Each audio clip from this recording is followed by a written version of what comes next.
এই বিডিআর এর ঘটনা হাসিনা আসার 1 মাস পরেই কেন ঘটলো? হাসিনা সবকিছু জানতো। 4 জনে সেদিন ডিনারে কেন যায়নি? এটা চলে এসছে। এর আগে আমি ছিলাম, আমি গিয়েছি, হাসিনা ছিল, হাসিনাও গিয়েছে। এইবার কেন হাসিনা গেল না? তারপরের দিন কেন ঘটনা ঘটলো? হাসিনা এবং মঈনুদ্দিন এটা জানতো এবং তারা এর জন্য দায়ী, এটা মানা যায় না। কাজেই হাসিনাকে একদিন জবাব দিতেই হবে এটার জন্য। 57 জন, হ্যাঁ আমি ক্ষতিগ্রস্ত হয়েছি, আমার ছেলেদের ইয়ে হয়েছে, তারপরেও আমি বলবো 57 জন ভালো ভালো অফিসার কিভাবে মারা হয়েছে তা চিন্তা করা যায় না। তাদের পরিবারদের সঙ্গে যে আচরণ করা হয়েছে সেটা চোখে দেখা যায় না। আমরা 57 জন অফিসারকে ই করে কাউকে পুড়িয়ে ফেলা হয়েছে, কাউকে গার্বেজের ভিতর দেওয়া হয়েছে, কাউকে আর এর সঙ্গে জড়িত ছিল আরো। আপনারা জানেন যে একজন ইয়ে ছিল, সে র্যাবে আমরা নিয়েছিলাম, লোকটা খুব ভালো ছিল, শায়েক আব্দুর রহমান গুলজার, আপনারা জানেন গুলজার ধরেছিল ওই শায়েক আব্দুর রহমানকে। তার জন্য রাগ ছিল ওই মির্জা আজমের, তার বোনের জামাই ছিল। তার জন্য গুলজার সন্ধ্যা পর্যন্ত র্যাবকে, মোয়েনকে, অমুককে বারবার ফোন করেছে, হেল্প হেল্প হেল্প, সাহায্য চেয়েছে, কিন্তু কেউ এগিয়ে আসেনি। কি বলে র্যাব আর্মি যে বসে আছে কিন্তু পারমিশন পাচ্ছে না, র্যাব ঢোকার পারমিশন পাচ্ছে না। পিলখানায় যদি তারা ঢুকতে পারতো, আমি মনে করি এরকম নয়, 2-1 জন মরতে পারতো, তো সব অফিসারকে আমরা বাঁচাতে পারতাম। দেশের এটা ছিল অ্যাসেট, আজকে দেশকে ধ্বংস করে দেওয়া হচ্ছে, আর্মিকে শেষ করে দেওয়া হয়েছে। এর জন্য অবশ্যই তারপরে তদন্ত কমিটি করে তদন্ত থেকেও বাদ দেওয়া হয়েছে। এমন সব লোকজন দিয়ে তদন্ত করতে যাকে দেওয়া হয়েছিল সেটা তাকে করতে দেয়া হয়নি। তারপর সে তাকে বাদ দিয়ে আরেকজনকে দিচ্ছে, দলীয় লোককে দিয়ে ইয়ে করে কোন রকম নাম কাস্তে লোক দেখাতে হবে, সেটা করেছে। ইয়ে কে করেছে? তাদের লোক। এইটা বুঝতে পারছেন। কাজে বিডিআর ঘটনার সঙ্গে হাসিনা এবং মঈনুদ্দিন সরাসরি জড়িত।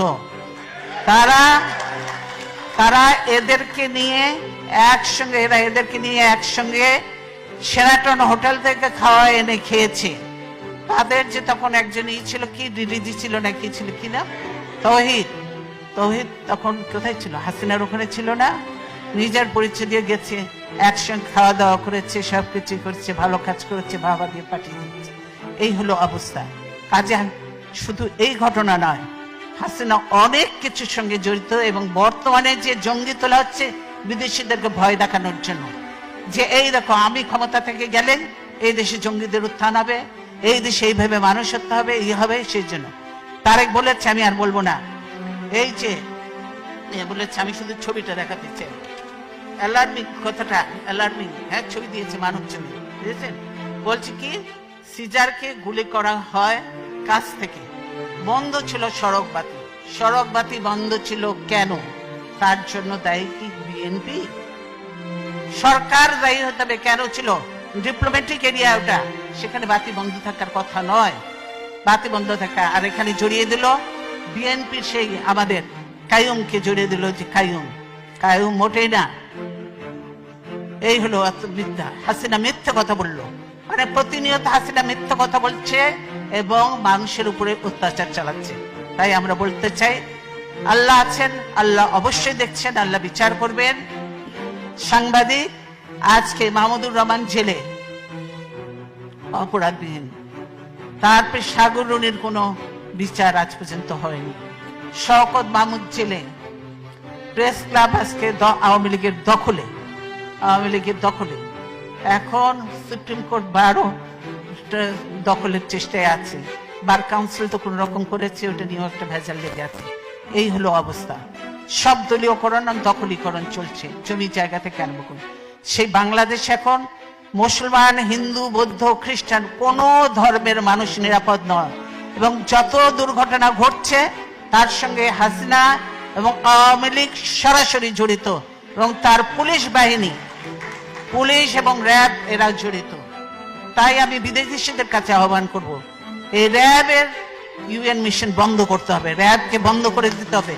র্যাবকে যে গুলি টুলি সাপ্লাই দেওয়া হয় এগুলো বন্ধ করতে হবে, নাহলে বাংলাদেশের নিরীহ মানুষরা মরবে, বিদেশিরাও মরবে। এবং এগুলো সব বন্ধ করতে হবে, র্যাব পুলিশ এদেরকে। পুলিশ, এই দেশে দেখেছি পুলিশরা হলো জনগণের সেবক, জনগণের নিরাপত্তা দেয় এরা।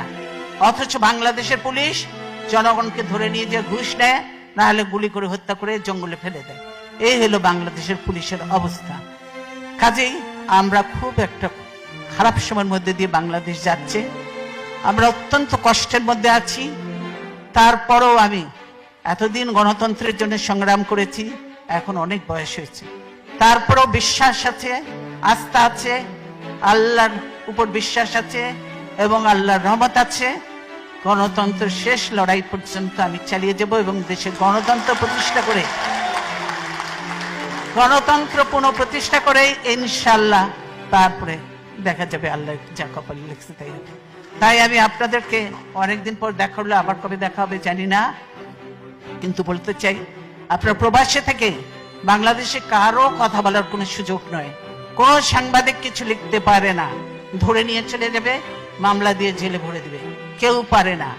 যা দুই চারটা কথা আমি বললে বলি, ধরলে ধরুক, কিছু আসে জানে ভয় পাই না।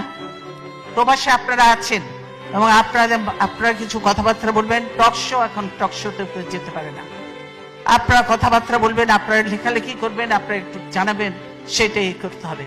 কাজে প্রবাসে আমরা বলি যে আপনার সোশ্যাল মিডিয়াটাকে আপনার বেশিভাবে কাজে লাগান, এটাকে কাজে লাগান এবং এটা দিয়ে যেমন মিশরে সেই কি স্প্রিং রেভলিউশন হয়েছিল, বাংলাদেশেও এটা দিয়ে রেভলিউশন করা সম্ভব এবং গণতন্ত্রকে ফিরিয়ে আনা সম্ভব। তাই আমি আমার বক্তব্য দীর্ঘায়িত না করে আপনাদের সকলকে, আপনাদের অনেক মূল্যবান সময় দিয়েছেন, সেই জন্য আপনাদেরকে ধন্যবাদ জানিয়ে আজকের মতো বিদায় নিচ্ছি। ইনশাআল্লাহ ভবিষ্যতে আল্লাহ যদি জীবিত রাখে তাহলে আবার দেখা হবে। ধন্যবাদ।